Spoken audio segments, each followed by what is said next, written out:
நமஸ்காரம். மீனாட்சிதாசன் பேசுகிறேன். ஆலயம் அறிவோம் பகுதி 49 மீனாட்சி அம்மன் கோயிலை பற்றி சொல்லிட்டு வரேன். அதில் நேற்றைக்கு நம்ம ஒரு கதையை பார்க்க ஆரம்பித்தோம். அதாவது திருவிளையாடல் புராணத்தில் வரும் கதை. அதோட கதையோட சின்ன ரீகேப் சொல்கிறேன். என்னென்னா, மதுரையை ஆண்ட விக்ரம பாண்டியர் என்ற ஒரு ராஜா சைவ சமயத்தை நன்றாக பேணி பாதுகாத்து வந்தான். அப்போ காஞ்சிபுரத்தில் ஒரு சேர ராஜா இருந்தான். அவன் சமண சமயத்தை தழுவினான். அவன் இந்த மதுரையோட வளமை தாங்க முடியாமல் மதுரையை எப்படியாவது அழிக்கணும்னு நினச்சி சமணர்களை ஏவினான். சமணர்கள் ஒரு பெரிய யாகம் பண்ணினான். அந்த யாகத்திலிருந்து ஒரு பெரிய மாய யானையை அவன் உருவாக்கினான். இந்த விஷயத்தை அறிஞ்ச நம்மளுடைய பாண்டிய ராஜா சிவபெருமானை சென்று சரணடைந்தான். சிவபெருமான் கனவுல பாண்டிய ராஜாவோட பேசுகிறார். இதைத்தான் நேற்றுக்கு சொல்லி நிப்பாட்டியிருந்தேன். அந்த மேலே இப்போ பார்ப்போம். என்னென்னா, அந்த பாண்டிய ராஜா சிவபெருமான்கிட்ட கேட்குறான், ஐயனே எப்படியாவது இந்த யானையை அழிச்சு கொடுத்துரு அப்படின்னு. உடனே சிவபெருமான் பதில் சொல்கிறார், அதெல்லாம் யானை தானே, அதெல்லாம் நீயே பார்த்துக்கூடாது, எதுக்கு என்ன போய் டிஸ்டர்ப் பண்ணுற அப்படிங்கிறார். அதுக்கு பாண்டிய ராஜா சொல்கிறான், ஐயோ எனக்கு வேறு கதி கிடையாது, நீ உன்னை விட்ட வேறு ஆள் கிடையாது, நீ தான் அந்த மாய யானையை எப்படியா அழிக்கணும். சாதாரண யானையாக இருந்தால் நான் கொண்டுடுவேன், மாய யானையாக இருக்குது, நீ தான் எப்படியாவது அடிக்கணும் அப்படிங்கிற. உடனே சிவபெருமான் அப்படியே பேச்சு வளர்ந்துட்டே போகிறது. ரெண்டு பேரும் மாறி மாறி பேசிகிட்டே இருக்கா. கடைசியில் சிவபெருமான் ஒரு டீல் வைக்கிறார். என்ன அப்படின்னா, இங்கே பாரு, நான் உனக்கு யானையை நான் கொண்டு தரேன், அதெல்லாம் ஒன்றும் பிரச்சனை இல்லை. ஆனால் என்னால் வெயில் நின்றுலாம் அழிக்க முடியாது. யானை என்னுடைய திரும்பியை கருத்து போயிடும். அதனால் என்ன பண்ணு, எனக்கு அழகாக ஒரு மண்டபம் அமைச்சுதா, அந்த மண்டபத்தில் இருந்துட்டு தான் நான் போர் புரியுவேன் அப்படின்னு சிவபெருமான் சொல்கிறார். மண்டபமா, என்ன மண்டபம் வேணும்னு ராஜா கேட்குறான். ஒரு அழகான 16 கால், அதாவது 16 தூண்களுடன் கூடிய அழகான மண்டபம் அமைச்சுதா, அதில் இருந்தால் அந்த ஷெல்டரில் இருந்தால் என்னாலாம் போர் புரிய முடியும். எனக்கு வெயிலில் மதுரையெல்லாம் ஹாட் சன், ரொம்ப வெயிலாக இருக்குது, அதெல்லாம் என்னால் போர் புரிய முடியாதுன்னு சொல்லி சிவபெருமான் சொல்லிட்டார். உடனே ராஜா கண்டிப்பாக உனக்கு நான் மண்டபம் கட்டித்தரேன், நீ எப்படியாவது அந்த மண்டபத்தில் நீ போர் புரியலாம் அப்படின்னு ராஜா சொன்னான். என்ன சுவாமி இது, சிவபெருமான் போய் மண்டபம் கேட்பார், அவ்வளோ சின்ன விஷயமா, இப்படி இல்லாமல் சின்ன விஷயத்துக்கு இல்லாமல் சிவன் இப்போ இது பண்ணுவார், என்ன சுவாமி யாருக்கு அதில் பூ சுத்துறேல் அப்படின்னா, இந்த இடத்துல நீங்கள் கவனிக்கணும். என்னன்னா, நம்ம இந்த உலகத்தையே அவருக்கு சமர்ப்பித்தாலும் அது சின்ன விஷயமாக தானே இருக்கும். ஏன்னா பகவான் ஒரு பெரிய இதுக்கே அதிபதி, அதாவது அண்ட சராசரங்களுக்கும் பகவான் அதிபதி, அத்தனை லோகங்களும் அவரோட சொந்தம். இப்போ ஒரு பெரிய உலகத்தை ஒரு 4 ஏக்கர் லேண்டை கொண்டு சமர்ப்பித்தாலும் அவருக்கு சின்ன விஷயந்தான், இல்லை 400 ஏக்கர் கொண்டு சமர்ப்பித்தாலும் சின்ன விஷயந்தான், இந்த உலகத்தையே கொண்டே சமர்ப்பித்தாலும் சின்ன விஷயந்தான் அவருக்கு. ஏன்னா நம்மளும் அவருக்கு சொந்தம், எல்லாமே அவருக்கு தான் சொந்தம். அப்போ இருக்கிறச்சே நம்ம இத்தினோண்டு அவரோட இடத்துல கொஞ்சோண்டு எடுத்து அவருக்கே கொடுக்குறதுங்க ஒரு சின்ன விஷயந்தான். அதனால் நீங்கள் எவ்வளோ பெரிய கொடுத்தாலுமே அது சின்ன விஷயமாக தான் இருக்கும். ஆனால் பகவான் சின்ன விஷயமாக பார்க்கறதில்ல. கிருஷ்ணர் கீதையில் என்ன சொல்கிறார், பத்திரம் புஷ்பம் பலம் தோயம், இலையோ பூவோ காயோ தண்ணியோ குடு அப்படிங்கிறார். இந்த 4 என்ன ஒவ்வொன்றும் கோடிக்கணக்கில் விலை, தண்ணி என்ன விலை வரும், ஒன்றுமே கிடையாது. அதனால் இது எல்லாமே இந்த சின்ன விஷயந்தான் அவர் எதிர்பார்க்குறார். அவர் என்ன நினைப்பாராம், பகவான் ஒரு கோவிலுக்கு போய் 2 பூவை வாங்கி கொடுத்து 2 பழத்தை வாங்கி கொடுத்தாலே, என் பக்தன் இவ்வளோ தூரம் இவ்வளோ பெரிய பூவும் பழமும் என்கிட்ட கொடுத்துருக்கானே, எவ்வளோ பெரிய விஷயம் பண்ணியிருக்கான், இவனுக்கு நான் என்ன பிரதிபலன் பண்ணுவேன் அப்படின்னு சொல்லி பகவானே நினைக்கிறாராம். அப்படி தான் நம்மளுடைய பூர்வாச்சாரியர்கள் எல்லாருமே சொல்கிறா, அப்படி தான் நம்மளுடைய குரு எல்லாருமே அப்படி தான் சொல்கிறா. நம்ம எந்த புத்தகத்தை எடுத்து பார்த்தாலும் அப்படி தான் இருக்குது. ஒரு சின்ன விஷயம் ஒன்று பண்ணிட்டாலுமே பகவான் ரொம்ப சந்தோஷப்பட்டு எனக்காக இவ்வளோ பெரிய விஷயத்த பண்ணியிருக்கானே அப்படின்னு நினைக்கிறாராம். அப்படி நினச்சாதான் சுவாமி நம்மலாம் வாழ முடியும். அவர் இவ்வளோ தானே பண்ணியிருக்க, ஒன்றும் பண்ணு பார்ப்போம் அப்படின்னு சொல்லிட்டாரா, நம்மலாம் என்ன ஆகுது, நம்ம அப்புறம் நம்மளுடைய வேண்டுதல்கள்லாம் எப்படி நிறைவேறும், நம்மளை எப்படி பெருமாள் கரையேற்றுவார் இந்த உலகத்துலேருந்து. அதனால் அவர் அந்த நினப்பு அவருக்கு இருக்கிறதுனால தான் நம்மளாம் பொழைச்சுட்டு இருக்கோம். இன்னொன்று என்னென்னா, இதெல்லாம் ஒரு திருவிளையாடல், அதாவது சிவனோட லீலார்னவமா நீங்கள் கேட்டு பார்த்தேன் அப்படின்னு வச்சுக்கோங்களேன். அதாவது தர்மிக்கு பொருட்களை கொடுத்த கதை நீங்கள் படம்லாம் பார்த்துருப்பேன். திருவிளையாடல் படம்லாம் நான் சொல்லவே வேணாம், நீங்களாம் எக்ஸ்பர்ட் ஆகிருப்பேன் இத்தனை நேரம். அதெல்லாம் பார்த்தேன் அப்படின்னா, ஒரு சின்ன தர்மி ஒருத்தர், அவர் நக்கீரர் ஒருத்தர், 2 இவருக்கு என்ன தெரியாதா இயற்கையில் கூந்தலுக்கு மனம் இருக்கா இல்லையான்னு. அதெல்லாம் சொன்னால் முடிஞ்சு போச்சு. அது இவருக்கு பாட்டு எழுதுவாராம், அவர் அனுப்புவாராம், திரும்பி வரணுமா, நெற்றிக்கண்ணை திறப்பாராம், அப்புறம் எரிச்சு அவரை திருப்பி உயிர்ப்பிச்சு கொடுப்பாராம். இது எதுக்கு இது நாடகம்லாம்? அதனால் அதெல்லாம் அப்படிலாம் இருந்தால், நாடகம் இருந்தால் தான் நமக்கு ரசிக்கும், பகவானுக்கு ரசிக்கிறதோ இல்லையோ அது வேறு விஷயம். அப்போ நம்ம இன்னி வரைக்கும் ஞாபகம் வச்சுருக்கோமே, இந்த தர்மிக்கு பொற்கிழி கொடுத்த கதை அப்படிங்கிறத ஞாபகம் வச்சுருக்கோம். சிவபெருமானோட பெருமைகள் என்னங்கிற ஞாபகம் வச்சுருக்கோம். ஒவ்வொரு திருவிளையாடலும் என்னென்ன ஞாபகம் இருக்குது, பிள்ளைக்கரிய முது சமைச்சதெல்லாம் ஞாபகம் வச்சுருக்கோம். எல்லாமே நமக்கு ஞாபகம் இருக்குது. எதனால? இந்த மாதிரி விளையாட்டெல்லாம் அவர் பண்ணதுனால தான் ஞாபகம் இருக்குது. இது எதுவுமே பண்ணாமல் வந்தார், அருள் புரிஞ்சார், போனார் அப்படின்னு நம்ம எல்லாரும் அதை ரசிக்காது. நம்மளுக்கு ஒன்றும் சுவையான விஷயம் இருக்காரு. ஆனால் மக்களுக்கு சுவையை கொடுக்கறதுக்காக தான் பகவான் இப்படிலாம் விளையாடுறார். அதனால் இதெல்லாம் ஒரு அவரோட விளையாட்டு. நம்ம உடனே பகவான் சீரியஸாக மண்டபம் கேட்குறாருலாம் வச்சுக்கப்படாது. அவர் இதெல்லாம் விளையாடுறார். நம்மளும் அந்த விளையாட்டில் அழகிலா விளையாட்டுடையான்னு தானே கம்பரே பாடுறார். அதனால் இதெல்லாமே விளையாட்டு தான், அப்படி எடுத்துக்கணும் நம்ம. சரியா? இப்போ இன்னைக்கு கதையை பார்ப்போம். இந்த ராஜா என்ன பண்ணுறான் அப்படின்னா, இந்த அழகான 16 கால் மண்டபத்தை ஒன்று கட்டிட்டு சிவபெருமான்கிட்ட போய் சொல்கிறான். அப்பா, யானை வந்துருக்கு, கட்டி முடிச்சுட்டேன், எப்படியா அழிச்சு கொடுப்பா அப்படின்னு ராஜா கேட்குறான்.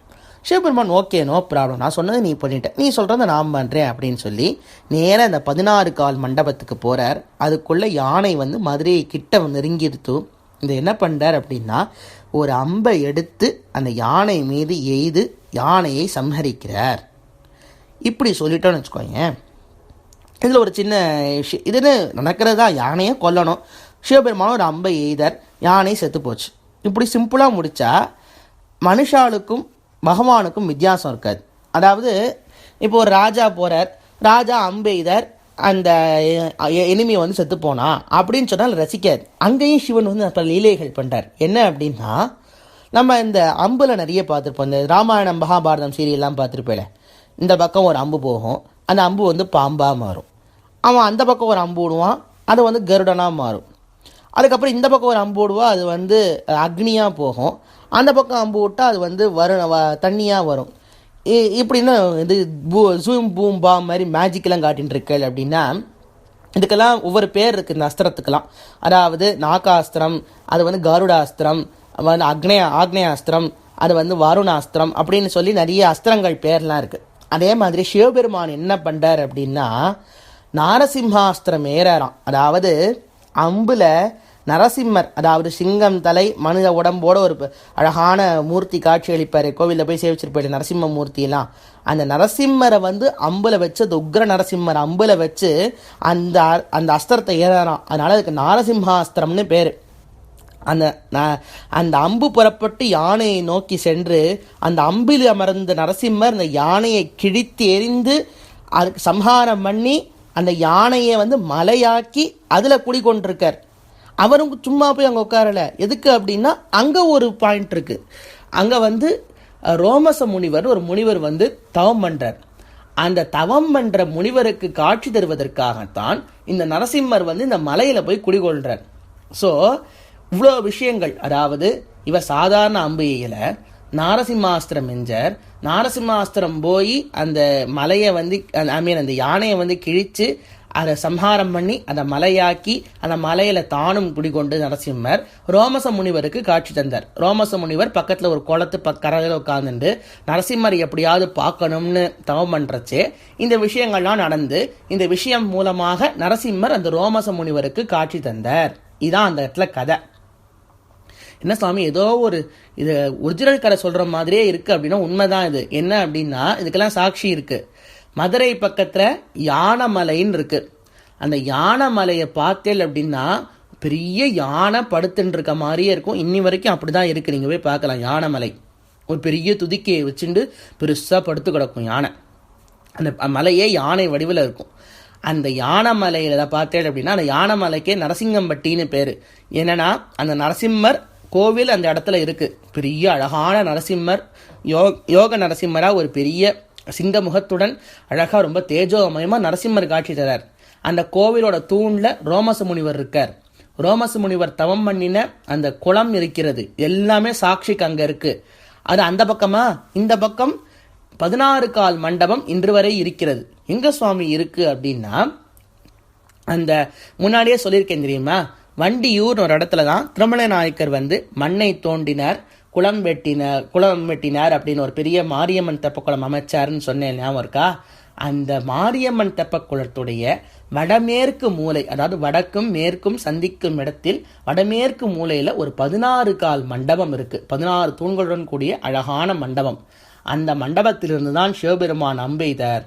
யாகமலை, அதாவது யானமலை இன்று வரைக்கும் காட்சி தருது. அது யானமலையில் நரசிம்மரும் இருக்கார், ரோமச முனிவர் இருக்கார், அதுக்கப்புறம் அந்த பெரிய குளம் இருக்கிறது. இவ்வளோ விஷயங்களும் சாட்சிக்கு இன்று வரை மதுரையில் இருக்குது. தாராளமாக போய் நீங்கள் எல்லாத்தையும் சேவிச்சுக்கலாம். மதுரையில் நரசிம்மம்பட்டி எப்படி போகணும்னு கேட்டால், ஒத்தக்கடைக்கு போகணும்னு கேட்டால் நிறைய பேர் வழி சொல்லுவேன். இதெல்லாம் போய் நீங்கள் தாராளமாக சேவிக்கலாம். இவ்வளோ விஷயங்களும் திருவிளையாடல் புராணத்திலேயே இருக்குது, சாட்சியாக அதுவும் இருக்குது. இருக்கட்டும், இதில் ஒரு விஷயம் கவனிக்கணும். என்னென்னா, சிவபெருமானே இந்த சமணர்களுக்கு எதிராக போராடியிருக்கார். நரசிம்மர் இந்த சமணர்களுக்கு எதிராக போயிருக்கார். ராமானுஜர் சமணர்களுக்கு எதிராக போயிருக்கார். சங்கராச்சாரியார் சமணர்களுக்கு எதிராக போயிருக்கார். பின்னாடி நான் இப்போ அடுத்து நான் சொல்ல போகிற மாணிக்க வாசகர் பற்றிய கதை, திருஞான சம்பந்தர் பற்றிய கதை, 2 பேருமே சமணர்களுக்கு எதிராக போராடியிருக்கா. இத்தனை பேர் சமணர்களுக்கு எதிராக போராடியிருக்கா அப்படின்னா அதில் என்னமோ இருக்குது. அதாவது அதில் தவறு என்னமோ இருக்கிறனால தான் இத்தனை பேர் சுட்டி காட்டி இத்தனை பேரும் அதற்கு அகெயின்ஸ்டாக போகிறான். நம்ம சுவாமி நம்ம மதத்தில் ஒன்றும் இல்லை, அங்கே தான் பார்த்தீங்கன்னா அஹிம்சா பரமோ தர்மஹா, பீஸ் லவ்விங் எப்படி இருக்கா தெரியுமா, அவள் ஒன்றுமே வாயை திறந்து கூட பேச மாட்டேங்கிறா, அதெல்லாம் எங்களுக்கு இன்ட்ரெஸ்டடாக இருக்குது, நாங்களுக்கு இதில் ஒன்றும் பிடிக்கலை, அதுக்கு போயிடுறோன்னு சொல்லி இப்போ நிறைய பேர் அதை வேறு இப்போ பண்ணிட்டு இருக்கா. வீட்டில் புத்தர் சிலை, புத்தரை பார்த்தா தான் எங்களுக்கு என்லைட்டனிங்காக இருக்குது சுவாமி, மற்றெல்லாம் எங்களுக்கு பார்க்கவே தோணலை. நீங்கள் எத்தனை கோவிலுக்கு போயிருக்கேன்? அதாவது அங்கே போய் ஒரு கோவிலுக்குள்ளே போய் அந்த அர்ச்சாமூர்த்தியை போய் பார்க்குற விஷயம் எப்படி இவ்வளோ விஷயங்கள் அதுக்கு பின்னாடி அடங்கியிருக்கு சுவாமி. அவளுக்கு போனேன் அப்படின்னா புத்தர் ஓகே பாருங்கோ வாங்கோ தாராளமாக தப்பில்லை. ஆனால் நம்ம மதத்தில் என்ன இல்லைங்கிறதுக்கு நீங்கள் சொல்லிவிட்டு அதுக்கப்புறமா போங்க. நீங்கள் என்ன படிச்சிருக்கீள், அதாவது பகவத்கீதை படிச்சேலா, இல்லை உபனிஷத்து படிச்சேலா, இல்லை திருவிளையாடல் புராணம் படிச்சேலா, இல்லை திருக்குறள் படிச்சாலா, எவ்வளவோ இருக்குது, என்னென்னமோ இருக்குது.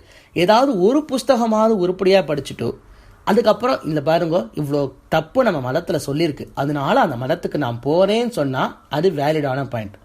4 வேதங்கள் இருக்குது, எத்தனையோ விஷயங்கள் சுவாமி, நீங்கள் படித்து முடிக்கவே முடியாது. நீங்கள் படித்து முடிக்கிற கூட ஆயுசே போதாது. நான் ஒரு பெரிய லிஸ்ட்டே போடுறேன் அப்புறமா என்னென்ன இருக்குன்னு, இதெல்லாம் நினச்சி கூட பார்க்க முடியாது. இத்தனை விஷயங்கள் இருக்குது. இத்தனை விஷயங்களுமே நல்லதை மட்டும்தான் சொல்கிறது. என்னைக்காவது ஒரு நாள் எந்த புக்காவது நம்மளுக்கு கெடுதல் சொல்லியிருக்குன்னு பார்த்துருக்கீங்களா? பகவத்கீதையில் கிருஷ்ணன் ஒரு வார்த்தையாவது மனிதனுக்கு கெட்டது சொல்லியிருக்காளா? கிடையவே கிடையாது. அவ்வளோ விஷயங்கள் பொருந்தி இருக்கிறது.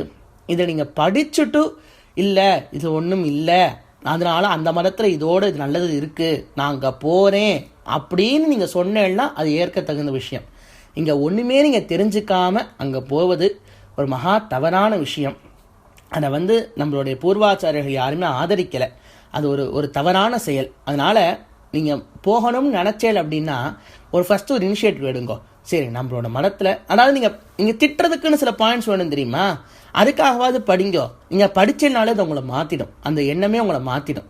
என்ன அப்படின்னா அவ்வளோ நல்ல விஷயங்கள், அவ்வளோ கருத்துக்கள் நம்மளோட மதத்தில் புரிஞ்சிருக்கு. எல்லா மதங்களுமே நம்மளோட மதத்திலிருந்து கொஞ்சம் கொஞ்சம் துளிகளை தான் எடுத்துட்டு இருக்கா. அதை வச்சு தான் அவள்லாம் தழைக்கிறது. மொத்தம் ஆலமரமே நம்ம மதத்துக்குள்ளே தான் இருக்குது. அதனால் அந்த நன்னா படிச்சுட்டு அதுக்கப்புறமா நீங்கள் உங்களுடைய டெசிஷன் எடுங்கோ. இதுதான் என்னோட கருத்து. நாளைக்கு நம்ம ஞானசம்பந்த பெருமானையும் மாணிக்க வாசக பெருமானை பற்றியும் பார்ப்போம்.